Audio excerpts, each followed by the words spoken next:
Hello నమస్తే, welcome to our channel. నేను మేసిరి. ఈరోజు మనతో పాటు ఉన్నారు ప్రముఖ సినీ క్రిటిక్ విజ్ఞాన్ గారు. నమస్తే సార్. నమస్తే సార్, ఇప్పుడు చూస్తున్నట్టయితే మనకి ఫ్లాష్ న్యూస్, బ్రేకింగ్ న్యూస్ అని చెప్పుకోవాలి.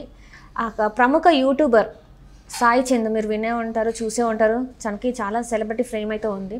సో ఆ తన మీద ఇప్పుడైతే ఒక అమ్మాయి కేసు పెట్టడం జరిగింది. అది కూడా ఏంటంటే ఒక రేప్ కేసు పెట్టడం జరిగింది. ఇంకొకటి ఏంటంటే SC/ST అట్రాసిటీ కేసు కూడా పెట్టడం జరిగింది. సో ఇలాంటి సెలబ్రిటీస్ అంటే మనం ఇంతకుముందు కూడా చూసుకున్నట్టయితే ఫన్ బకెట్ భార్గవ, ఈ దొరసాయి తేజ కూడా కొన్ని వాటిలలో వాళ్ళు దొరకడం జరిగింది. సో దీన్ని మనం ఎలా పరిగణించాలి? దీన్ని ఎలా పరిగణించాలి అంటే ఒకటి చెప్తా సీరియస్లీ, ప్రతి మనిషికి ఒక వృత్తి ఉంటుంది. నేను ఈ అబ్బాయి చేసింది తప్పే, నేనేం సమర్థించట్లా. మళ్ళీ I just want to explain the situation. ఎక్కువ సెలబ్రిటీసే ఎందుకు ఇలా చేస్తున్నారు అని చెప్పేసి చాలామంది అడిగే క్వశ్చన్. బికాస్ సెలబ్రిటీ అంటేనే ఫేమస్ పర్సన్. సెలబ్రిటీ మీనింగే the famous, a familiar person. But familiar అంటే he's known to many people. చాలామందికి తెలుసు కాబట్టి తన గురించి మాట్లాడుకుంటున్నారే తప్పితే ఇది ఇంకెవరు చేయరని కాదు. చాలా చోట్ల చాలా రకాలుగా జరుగుతూనే ఉంటాయి. కాకపోతే వాడు ఎవడో వాడు ఆఫీస్కి తప్ప ఇంకెవడికి తెలియదు అంతే. కొన్ని అపార్ట్మెంట్స్లో ఇది జరిగినప్పుడు అసలు వాడు ఎవడో అపార్ట్మెంట్ వాళ్ళకు కూడా తెలియదు ఈ రోజుల్లో మన హైదరాబాద్లో చూసుకుంటే. సో ఇట్లా ఉన్న సిట్యుయేషన్లో ఇతను ఈ మధ్య కాలంలో మొన్న మన కేశవే కానివ్వచ్చు, అంత జగదీష్ అంత 2 అడుగులు వేసి ఆ సాయి దొరయ్య మాదేదో పెట్టి వీడియో పెట్టి, అంతకుముందు భార్గవ, ఇప్పుడు Bhargava. So the people they are known to well, అంటే చాలామందికి తెలుసు కాబట్టి వీళ్ళ గురించి మనం మాట్లాడుకుంటున్నాం. ఇప్పుడు సెలబ్రిటీసే ఎందుకు ఇలా చేస్తారు అనేది చెప్తే చూడు, సంబంధం లేని వృత్తి. ఇప్పుడు సాఫ్ట్వేర్ అనుకోండి, అమ్మాయి అబ్బాయి ఇలాగే ఉంటారు, ఎప్పుడో కేఫ్లో కలుసుకుంటారు, వాళ్ళకి నచ్చితే ఎక్కువ రోజులు కలిసి సినిమాలకు షికార్లు తిరిగినప్పుడు అప్పుడు ఫిజికల్గా వాళ్ళు ఒకటవుతారు. సినిమా ఇండస్ట్రీ విషయానికి వస్తే మిగతా వాటికంటే భిన్నంగా సంబంధం లేని ఒక మనిషిని, అబ్బాయిని, సంబంధం లేని ఒక అమ్మాయిని తీసుకొచ్చి వాడు రొమాన్స్ చేపించి కట్ చెప్తాడు సీన్లో. అక్కడి వరకు తీసుకెళ్ళి కట్ చెప్తాడు. సంబంధం లేని వ్యక్తితో రొమాన్స్ చేయమని చెప్తారు అక్కడ, రైట్? దానికి 10-20 కట్లు చేస్తాడు. అట్లా వాడు కొన్ని ఫేమస్ అవుతున్న కొద్దీ ఎంతోమంది అమ్మాయిలతో ఎన్నో వెబ్ సిరీస్లు, ఎన్నో సీరియళ్ళు, ఎన్నో సినిమాలు, ఎన్నో షార్ట్ ఫిల్మ్లు చేస్తూ ఉంటారు. ఒక 100 మందితో 60 మందితో ఇట్లాంటి యాక్షన్ సీన్లు ఇవన్నీ చేశారు. వాడికి నిజంగా చేయాలనిపిస్తుంది. Because he's not habituated for that. రోజు సెట్కి వస్తున్నాను, తెలియని అమ్మాయితో కింద పడి మీద పడి డొర్లిస్తున్నారు వీళ్ళు, రైట్? వీడికి ఇంట్రెస్ట్ వచ్చినప్పుడు కట్ చెప్పేస్తున్నారు, అవునా? అంతే కదా. మిగతా ఎక్కడ ఏ ఇండస్ట్రీలో ఇట్లా జరగదు కదా. సాఫ్ట్వేర్ ఇండస్ట్రీలో అమ్మాయి అబ్బాయి రాగానే కౌగులించేసుకొని కూర్చుంటారు, nothing like that. A good shake hand, hi that's all. And వీడి పని వాడికి, వాళ్ళ పని వీళ్ళు చేసుకుంటారు. వాళ్ళకి వాళ్ళు బాగా పరిచయం అయ్యి క్లోజ్ అయ్యి ఫ్రెండ్స్ అయితే తప్ప అంతవరకు వెళ్ళరు. బట్ ఇక్కడ పరిచయమే ఫిజికల్గా పరిచయం అవుతున్నారు. సో వీళ్ళకి ఏంటంటే ఎంత కాదన్నా వీడు అబ్బాయి, ఆ పిల్ల అమ్మాయే కదా, వాళ్ళకంటూ కోరుకుంటారు. పీపుల్ ఆర్ హ్యూమన్స్, వాళ్ళు ఏదో కాదు, అంతే కదా. సో వాళ్ళకి సంబంధం లేని వాళ్ళని రోజు నువ్వు అలవాటు చేస్తా వాడికి అది నచ్చింది. అండ్ నెక్స్ట్ వాడు ఎలా హ్యాబిచ్యుయేట్ అయ్యాడు, రోజుకొక సెట్లో రోజు అమ్మాయిని చూడడం, ఆ అమ్మాయితో మాట్లాడడం, అలా అలవాటు పడ్డాడు. ఫ్రెండ్స్ని కూడా అంతే మెయింటైన్ చేస్తున్నాడు, 10 మందిని 20 మందిని, వాళ్ళతో కూడా అలాగే తిరుగుతున్నాడు. ఆ పిల్లలకి ఇష్టం ఉంటే వాళ్ళు కూడా అలాగే తిరుగుతున్నారు. దాంట్లో ఒకరు ఎమోషనల్గా నిజంగా మనసు పడే వస్తారు, ఎవరో ఒకరు, నేను నిజంగా నిన్ను మనస్ఫూర్తిగా ప్రేమిస్తున్నాను అని. ఈ అబ్బాయికి ఏంటి వాళ్ళందరితో అలవాటు అయిపోయింది. ఈమె కొన్ని ఆ ప్రేమతో కాస్త ఈమె పదే తరచుగా వస్తారు. బర్త్డేలు కలిసి చేసుకుంటారు, కలిసి సినిమాలకు వెళ్తారు, కలిసి అన్నీ పంచుకుంటారు. 4 ఏళ్ళు 5 ఏళ్ళు కలిసి ఉంటారు. తర్వాత పెళ్లి చేసుకోమంటే లేదు, నేను అందరిని ఎలా చూసానో నిన్న అలాగే చూశాను, నువ్వే నా మీద పడ్డావు అంటాడు. నన్ను అంత మాట అంటావా, నేను గతిలేక పడ్డాను నీ పైన అని చెప్పి ఆ పిల్ల రెచ్చిపోయి కేసు పెట్టేస్తుంది. అంతేగా జరిగేది. దీన్ని ఇప్పుడు పెళ్ళి అయిందే అనుకుందాం, ఇవాళ రేపు డెస్టినేషన్ వెడ్డింగ్స్ కూడా చాలా జరుగుతాయి, లక్షలలో ఖర్చు చేసి మరి చేసుకుంటున్నారు. ఏ కాపురం 4 ఏళ్ళు సాగింది, ఏ కాపురం 3 ఏళ్ళు సాగింది. మళ్ళీ సెలబ్రిటీస్ విషయంలోనే మాట్లాడుకుందాం, 2 ఏళ్ళు మించి సాఫీగా సాగింది లేవు. కాకపోతే ఇక్కడ ఏంటి, పెళ్ళి అయింది కాబట్టి బ్రేకప్ అని అఫీషియల్గా మాట్లాడుకుంటున్నారు. వీళ్ళకి పెళ్ళి కాలేదు కాబట్టి వీళ్ళ డ్యూరేషన్ కూడా అదే 4 ఏళ్ళ తిరుగులు. వీడు అత్యాచారం చేశాడు అంటున్నారు. పలుమార్లు అత్యాచారం పలుమార్లు చేసేది అత్యాచారం అవుతుందో ఎప్పుడైనా చెప్పండి. అయినా సరే వీళ్ళు రాస్తారు అలా.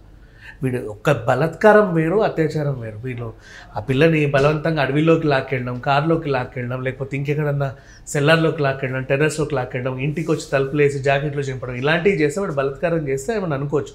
ఇష్టపడే తిరిగింది ఈ అమ్మాయి. నో అనుకున్నప్పుడు కేసులు పెట్టేశారు. అంటే గుడ్ టర్మ్స్ లో ఇప్పటి వరకు ఉన్నారు. ఆ గుడ్ టర్మ్స్ అనేవి అయిపోయింది, ఏదో గొడవ జరిగింది, సో అందుకే ఇలాంటి కేసు పెట్టింది అంటున్నారు మీరు. పెళ్ళైనప్పుడు విడిపోతే భరణం ఆశిస్తారు. ఇప్పుడు ఇందా మనం అన్నాడు కోట్లు ఖర్చు పెట్టి చేస్తారు కాబట్టి, నీ కోసము నేను ఇంత ఖర్చు పెట్టా, నా పరువు తీసుకున్నా, నాకు ఇచ్చేసి నువ్వు తీసేసుకో. బ్రేకప్ కూడా అంతే ఉంటుంది, నాకు ఇచ్చే నువ్వు తీసేసుకో. అట్లాంటి ఒక టైంలో అమ్మాయి ఇవ్వలేని పరిస్థితులు, ఎందుకంటే అబ్బాయిలే ఎక్కువ ఇస్తారు వీళ్ళకి. ఈవెన్ రింగ్ ఇచ్చినా, చైన్ ఇచ్చినా, ఏమి ఇచ్చినా తనకి ఇస్తుంది.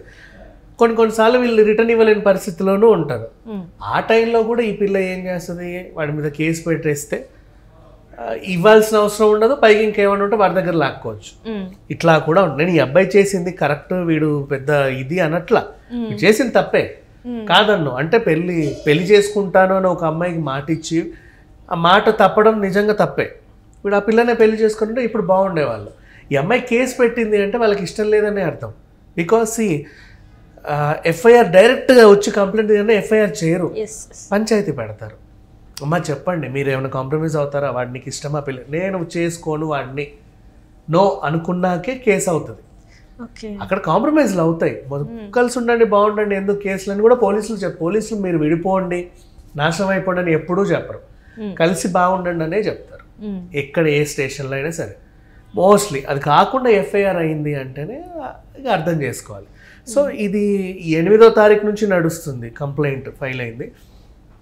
ఇప్పుడు ఒక వారం రోజులు అటు ఇటు అయ్యేసరికి వీళ్ళకి ససేమిరా అనుకున్నారు.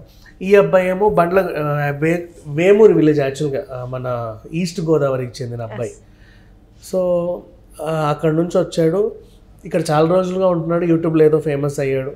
ఆ అమ్మాయి కూడా చిలా చితికి ఇట్లా షార్ట్ ఫిల్మ్స్ అవన్నీ చేస్తూ ఇతనితో బాగానే ఫ్రెండ్లీగా తిరిగింది. ఏదో ఒక మూలకి ఒక దగ్గర బ్రేకప్ అనేది అయ్యింది. కటీఫ్ అంటే కటీఫ్ అంతే. సో దానికి కారణాలు అనేకం, ఎవరు ఎన్ని మాట్లాడుకున్నా పర్సనల్ రీజన్స్ వాళ్ళకే తెలుసు. ఇప్పుడు మనం కూర్చుంటాము, అబ్బాయిది తప్ప అమ్మాయిది తప్ప అని మనం అనలేము.